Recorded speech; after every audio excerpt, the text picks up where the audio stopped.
This thing wasn't even recording. I just did 15 minutes of talking to myself. And it was pretty good too. Now I have to repeat all that because it wasn't recording. I forgot to push the record button.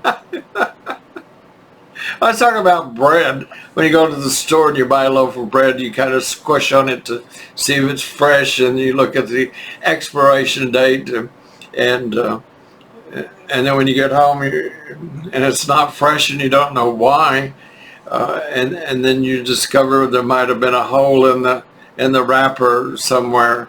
That happened to me once. It doesn't happen often, but it could happen, and it could be the reason why the bread would not be fresh. But it made me start wondering about bread. What do they do to bread to make it different from an Italian bread, French bread? Is it the way that, I mean, they bake it all the same way, so it has to be something that goes into the bread, and I've never really looked it up or be that curious as to know the difference, but I'm sure there is a difference. I love Italian bread. When I lived in New England, I lived in a town that was predominantly Italian, so every store sold fresh Italian baked bread, and it was just, oh my gosh, and I probably gained weight just eating bread because it was so good.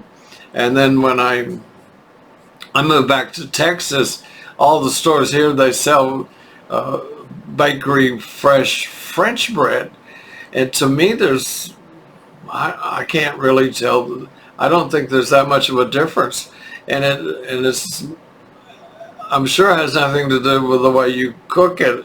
It has something to do with what's the ingredients. I guess. I don't know.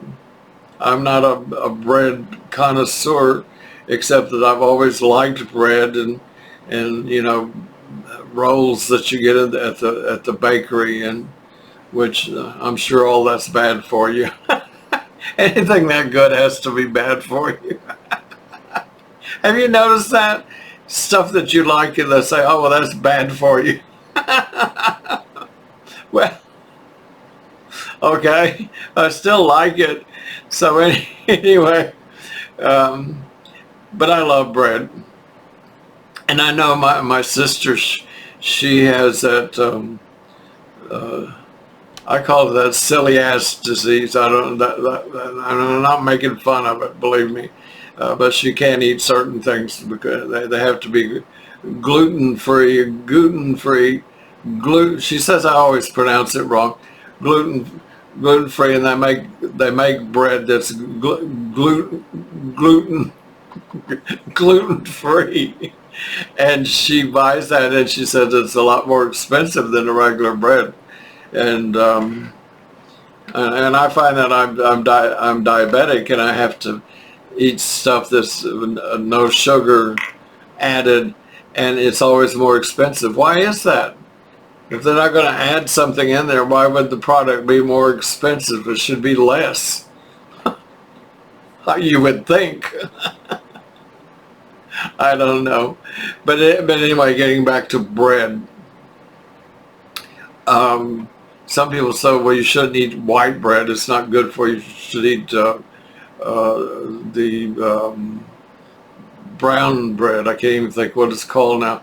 But it's better for you. I don't know, when you take it and you toast it and you put some butter and maybe some jam or jelly on it, that's bread's bread. Some taste better than others. You know, this is not a very interesting subject to talk about, is it? Spend all this time talking about bread. I think I'll go make me a sandwich. Bye.